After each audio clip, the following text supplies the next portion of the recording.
Eu acho que agora está gravando. Ok. Então vamos nós. O Brasil está totalmente desgovernado, né? O Bolsonaro, na minha opinião, é um genocida, um assassino, e o seu Laranjal é pura incompetência, né? Em plena tragédia do coronavírus, o país não tem ministro da Saúde há 2 meses. Está, né? Com um general interino como ministro da Saúde, uma verdadeira ocupação fardada do Ministério da Saúde, gente que não entende nada de saúde. Há estudos que indicam que o Brasil vai superar 100 mil mortes, né?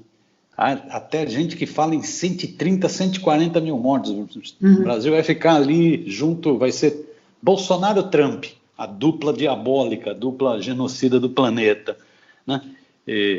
Agora, o problema da pandemia é que não é só o problema na saúde, nas mortes, nos infectados, nas hospitalizações, né? As pessoas doentes e tal. Tem mais problemas e alguns que vão se agravar daqui para frente, com muita celeridade, né? Que são problemas na área econômica, na área social, né?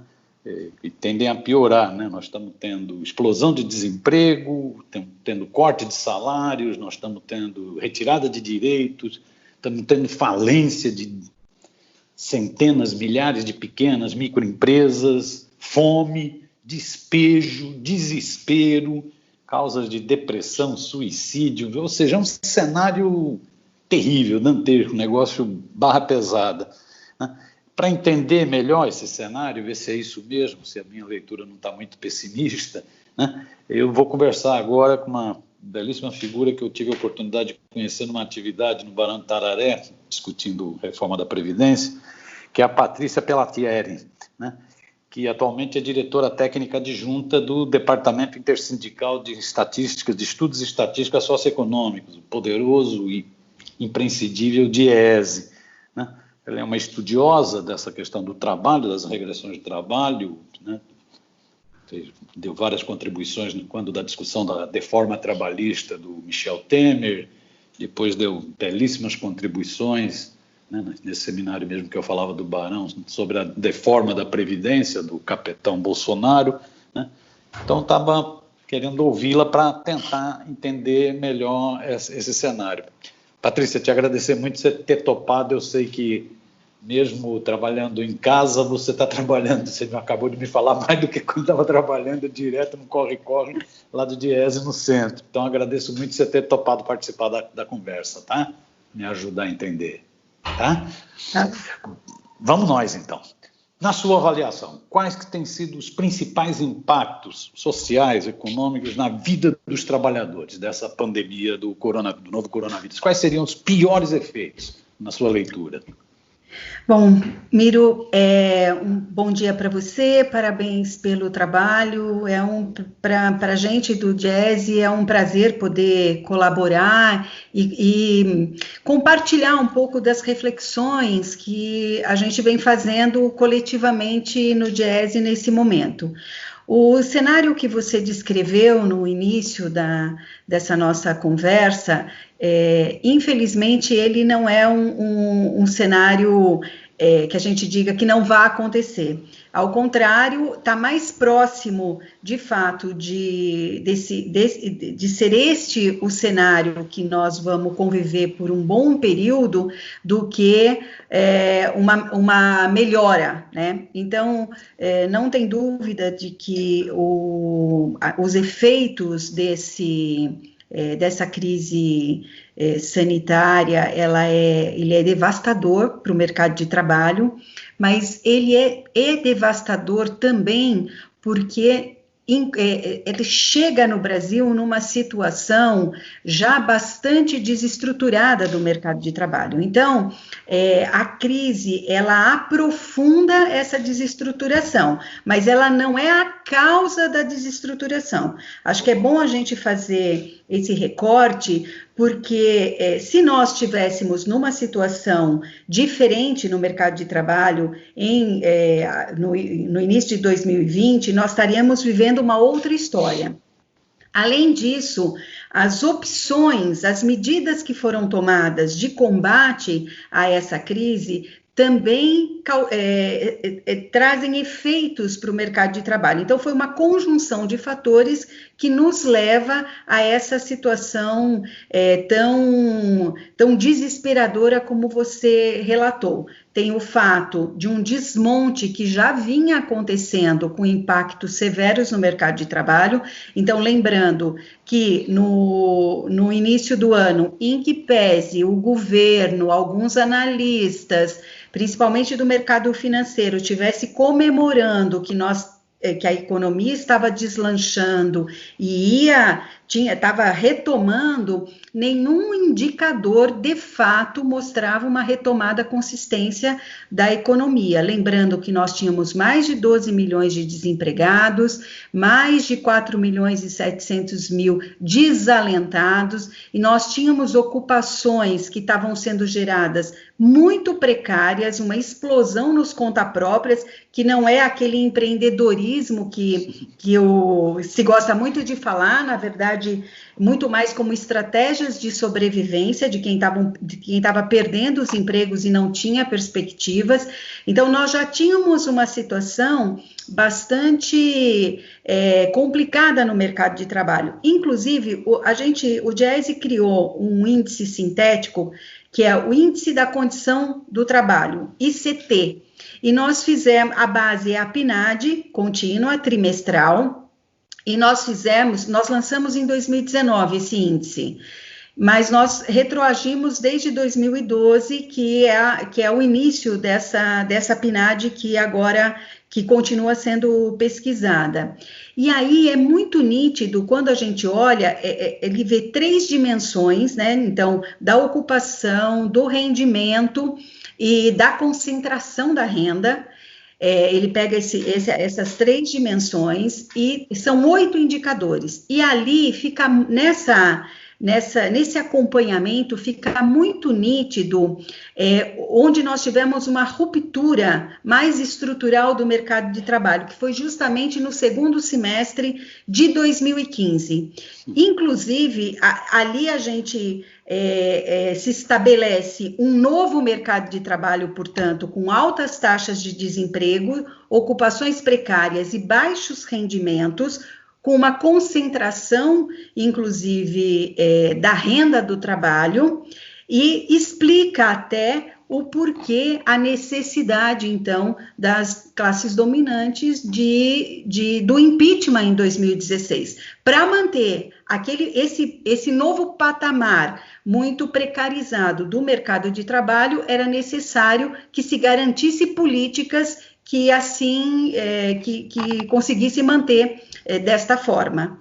Então, o que nós temos hoje são milhões de trabalhadores afastados do trabalho, a grande parte com queda severa nos seus rendimentos. Nós temos uma explosão, como você bem lembrou, de desempregados, embora isso não apareça na taxa, na taxa de desemprego. Então, nós vemos lá, na PNAD trimestral, no trimestre móvel de maio, tem lá uma perda, comparado com o trimestre que termina em fevereiro, uma perda de 7,5 milhões de empregos, tá certo? Mas só 400 mil aparece na taxa de desemprego, porque 7,5 milhões saíram da força de trabalho, nem estão procurando emprego, porque para calcular a taxa de desemprego, você tem que ter a condição da procura do trabalho. Então, isso é muito preocupante, porque nós estamos dizendo que uma parte da força de trabalho em idade ativa, portanto, durante a sua vida produtiva, ela sai dessa força de trabalho. Isso, para o país, é uma perda bastante significativa.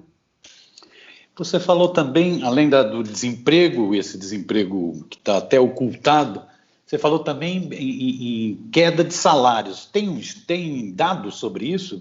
Qual que está sendo na pandemia, qual a média de queda?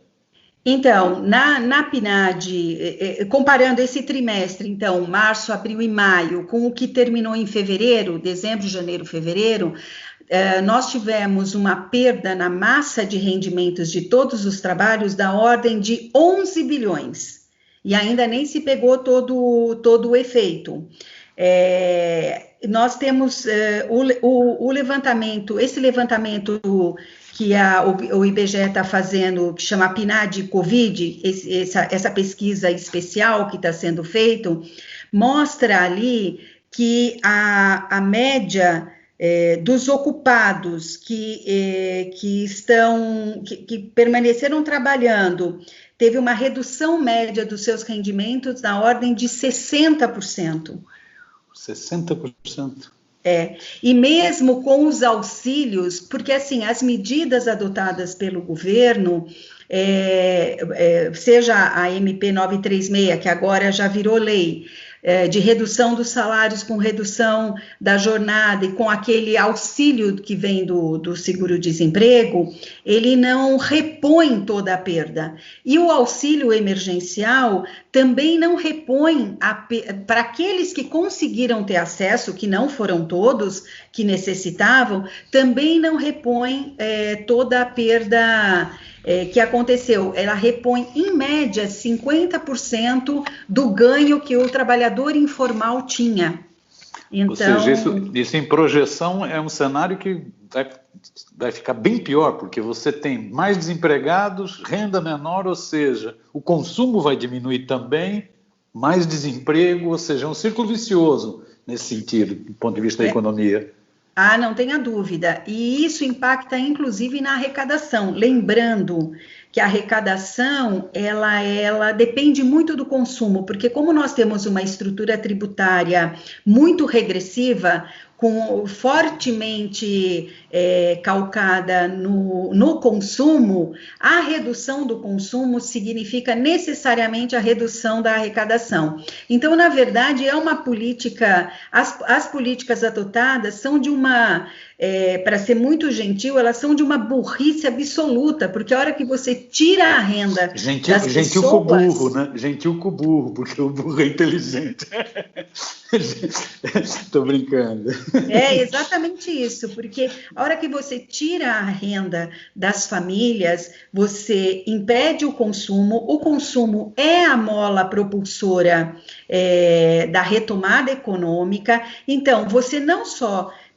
Do ponto de vista humano, você está sacrificando milhões de pessoas, de famílias, com a fome, com o desespero, mas você também, do ponto de vista econômico, você dificulta muito a retomada. E você já deu uma sinalizada sobre isso. Te perguntar, do ponto de vista do governo, as medidas que o governo tomou, muita sob pressão, o governo tenta vender a imagem de que foi o responsável pelos R$600 do auxílio emergência. Na verdade, ele queria dar 200, né? E já queria ter encerrado, né? Muito por pressão do Congresso. Essas medidas do governo, do auxílio emergencial, a MP sobre redução de salário e redução de jornada, há medidas de estímulo a crédito, qual o balanço que você faz desse conjunto de medidas do governo para enfrentar essa crise? E, por exemplo, se você tiver comparativo com outros países foram mais ousados nesse sentido, qual o balanço que você faz, Patrícia? Então, se você me permite, Miro, eu quero fazer só uma pequena adendo à sua fala, que essas medidas, elas foram adotadas muito por pressão dos movimentos populares e movimento sindical, mais do que, na verdade, refletido na decisão do Congresso, mas houve uma pressão muito forte do movimento sindical e dos movimentos populares, assim, eles trabalharam intensamente para que os deputados, de fato, votassem algo melhor do que o governo estava pretendendo. Então, só queria fazer esse adendo. Corretíssimo. De entrar na questão. Se nós pudéssemos, acho que, resumir, eu diria que as medidas foram insuficientes e foram tardias, as medidas do governo para o combate. E na contramão do mundo, tanto no combate como o que se fala agora nos próximos períodos, vamos dizer assim, que nós teremos pela frente, depois que conseguirmos sair do núcleo, né, da crise. Então, as medidas foram insuficientes porque elas não abarcaram a totalidade dos trabalhadores. No caso da medida da suspensão ou redução dos contratos, a reposição da renda deveria ter sido de 100%, como grande parte dos países, mais de 15 países fizeram, com essa reposição de 100% para não ter perda de renda das famílias. Então, no caso do auxílio emergencial, também não conseguiu contemplar uma parte significativa dos trabalhadores. Eu vou citar aqui especificamente os agricultores familiares, portanto, você deixou de fora muita gente. Ela... quando ela foi adotada, a gente já dizia que 3 meses era insuficiente, como mais um mês também é insuficiente. Nós estamos falando aí de, no mínimo, até o final do ano, você precisaria garantir a renda, ampliando, inclusive, ajustando, na verdade, essa questão do auxílio emergencial. Como nós vimos, tinha restrições severas ali para o auxílio emergencial, como o imposto de renda de 2018, que excluiria uma parte dos trabalhadores que perderam seus empregos nesse interim, mas que, estranhamente, no cruzamento, liberaram aí para uma parte de pessoas que não precisavam do auxílio emergencial. É muito esquisito, na verdade, a gente ver as notícias de que tem filhos de prefeitos, tem militares que receberam, porque o cruzamento dos bancos, ele era bastante rigoroso, ou pelo menos assim se dizia, tanto que 50 milhões de solicitações não foram atendidas nesse auxílio. Para a gente ter uma ideia, acho que o melhor indicador para a gente pensar o que o Brasil e os problemas é imaginar que mais de 100 milhões de brasileiros e brasileiras se cadastraram para receber o auxílio de R$600. Nós estamos falando de metade da população brasileira numa situação de pobreza absoluta, né? Ou seja, um retrato bem forte do que é a sociedade brasileira, com pandemia e sem pandemia, né? É um negócio impressionante. E lembrando que, assim, as medidas adotadas de redução do Estado, com aquela PEC do teto de gastos, tudo isso impactou naquilo que a gente vive hoje, porque se nós formos ver, a saúde só em 2019 tinha perdido 30 bilhões só com a EC do teto de gastos. Então, desestruturando todo um sistema que é um sistema para atender a população, né? Então, você junta todas essas coisas e isso explica o porquê que nós estamos passando por essa situação tão mal e por que nós teremos tanta dificuldade para sair dessa crise, diferentemente de outros países. Pois é. Patrícia, já indo para um terceiro bloco, esse mais para instigar a nossa reflexão. Que é isso, a pandemia ninguém nem sabe quando ela vai terminar, né? Quando vai aumentar o controle sobre essa doença, né? Mas os impactos já estão dados aí na economia e impactos que têm muito a ver com a política omissa, demorada do governo federal. E como você diz, problemas que já vinham de antes da própria pandemia. Nesse quadro, o que você visualiza para o futuro do trabalho? Nessa terra arrasada, o que vai ser o novo normal do trabalho? O que você está vendo? Então, acho que tem vários elementos aí que a gente precisa e o movimento sindical começa a fazer a reflexão. várias novas formas de trabalho e evoluções, mudanças tecnológicas já estavam colocadas no horizonte, elas vinham acontecendo numa certa medida e elas foram, na verdade, antecipadas. Então, por exemplo, a questão do trabalho remoto, a questão todas essas tecnologias de comunicação, tudo isso que já estava num horizonte de acontecimento, elas foram antecipadas e muitas provavelmente devem continuar. O desafio para o trabalho é saber exatamente como é que essas novas formas de trabalho, elas podem ser apreendidas pelo trabalhador, ou melhor, como é que você disputa essas novas tecnologias, o ganho dessas novas tecnologias, de fato, para o trabalho, né? Quem é que vai ficar com o lucro, vamos dizer assim, de todas essas inovações que aconteceram? E a garantia também de uma retomada de patamares salariais melhores, porque nós somos um país de baixos salários.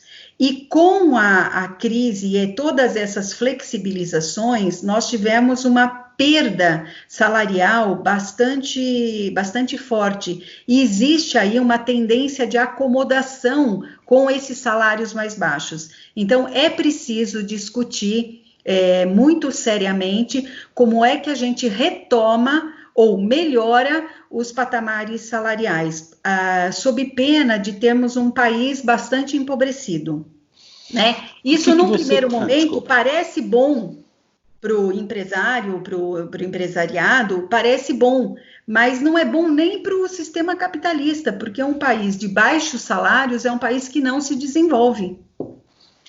E o que você apontaria nesse cenário, então? Os impactos são grandes, muitas coisas foram aceleradas. Por exemplo, esse home office acelerou um bocado, era projeção para daqui a 20 anos, acabou se colocando de imediato, né? Se depender do capital, ele vai jogar a crise para a costa do trabalhador e vai aproveitar essas inovações para aumentar a sua lucratividade, vai reduzir custo, aumentar a lucratividade. O que seriam bandeiras dos trabalhadores para colocar uma cunha e evitar que isso ocorra? Como assim, por exemplo, reforma tributária é uma bandeira, redução da jornada é uma bandeira. Quais seriam para esse momento, para não deixar com que a pandemia desgrace ainda mais a vida do trabalhador? Então, acho que o primeiro ponto importante para um debate mais, de fato, mais profícuo e com ganhos que a gente deve fazer é pensar que as condições objetivas para uma transformação, elas estão dadas, as pessoas estão vivendo isso no seu dia a dia. Diferente, né, de como você vivia, mesmo da questão do consumo, tudo isso está sendo vivido individualmente. Para que isso, de fato, se transforme numa força de mudança transformadora dessa sociedade, é necessário que essa consciência individual se transforme numa consciência coletiva, que mova essa transformação. E eu acredito que os movimentos populares, mas em especial o movimento sindical, tem um papel crucial nessa consciência coletiva, nesse despertar da consciência coletiva, e deveria estar discutindo isso. Então, é preciso a discussão do que é essa classe trabalhadora, né? Então, se voltar à identidade de classe, retomar essa identidade de classe colocando a grande maioria da população como trabalhadores, desmistificando o que é esses novos empreendedores, esse trabalho por conta própria. Não, somos, independentemente da forma de contratação que nós temos, se nós dependemos do trabalho, nós somos trabalhadores. Então, reconhecer essa identidade de classe é crucial para essa mudança. Aí sim vem as bandeiras que são necessárias para essa transformação. Então, não há dúvida de que a reforma tributária ela é fundamental para você colocar, ajustar, vamos dizer, a cobrança de quem de fato ganha mais, tem mais, para poder fazer essa redistribuição, esse reequilíbrio, né? Então, não há dúvida, a questão dos ganhos do trabalho tem que ser discutidos e, portanto, jornada de trabalho é algo para se colocar, inclusive essa apropriação do tempo, que no home office é algo muito difícil de você controlar, isso precisa ser colocado, e quero dizer, Mírio, que na verdade essa concentração, ela já está acontecendo. O capital já está se apropriando de todas essas transformações. Então, cabe aí à classe trabalhadora disputar de uma forma muito intensa a distribuição desses ganhos. Lembrando que nós temos um governo que é muito aliado ao capital e, portanto, a classe tem que ter muito mais força para conseguir fazer essa disputa. Para fechar, já que você me corrigiu corretissimamente na questão que o movimento sindical fez, ele é que fez com que se repercutisse no Congresso Nacional para mexer, por exemplo, no auxílio emergencial. Quais são os grandes desafios do movimento sindical? Onde você vê os gargalos e quais são os grandes desafios? O que o movimento sindical precisa fazer, se reinventar para enfrentar esse novo normal, na sua opinião?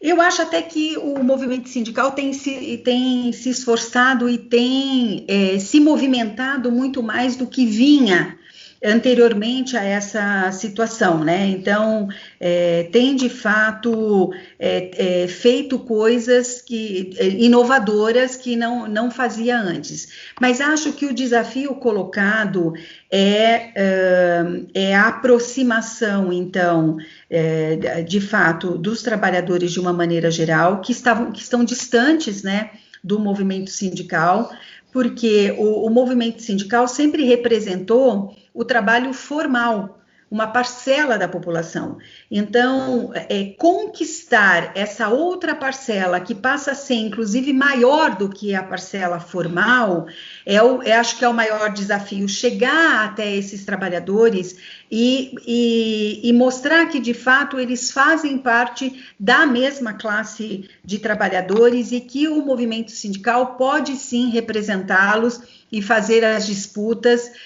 que são tão diferentes daquelas feitas pelo trabalhador formal. Eu acho que esse talvez o maior desafio. E um segundo desafio muito, muito grande, que eu acho que é a questão da linguagem, né? Então, você tem aí a juventude que tem que são os novos trabalhadores, né, que tem uma linguagem muito diferente, e tem essa linguagem dos novos meios de comunicação. Então, se apropriar dessas novas linguagens talvez seja um bom caminho para se aproximar aí, então, da maior parte dos trabalhadores brasileiros que hoje estão fora, né, da organização sindical. Se aproximar, por exemplo, dos entregadores de apps, que estão mostrando aí disposição para a luta, e utilizar as novas tecnologias de informação. Belos desafios, tem trabalho para chuchu. Patrícia, tem bastante trabalho. Você gostaria de acrescentar alguma questão que você acha fundamental? Não, eu acho que é só mesmo que é um desafio para o movimento sindical, mas na verdade é um desafio para todos nós que somos trabalhadores, como é que a gente pode fazer o enfrentamento e sair dessa crise de fato apontando aí para uma sociedade mais justa, mais equilibrada, mais solidária do que essa que nós vivemos. Afinal de contas, qual é o Brasil que nós vamos deixar para as novas gerações, não é? Excelente, excelente. Te agradeço muito, desejo sucesso aí no trabalho, desejo força, sucesso para o Diese. O Diese é um instrumento fundamental da classe trabalhadora e dá os parabéns aí para vocês. Obrigadão, viu, Patrícia? Obrigadão mesmo, tá? Obrigada, até mais. Um beijão para você. Tchau, tchau. Tchau. Obrigado.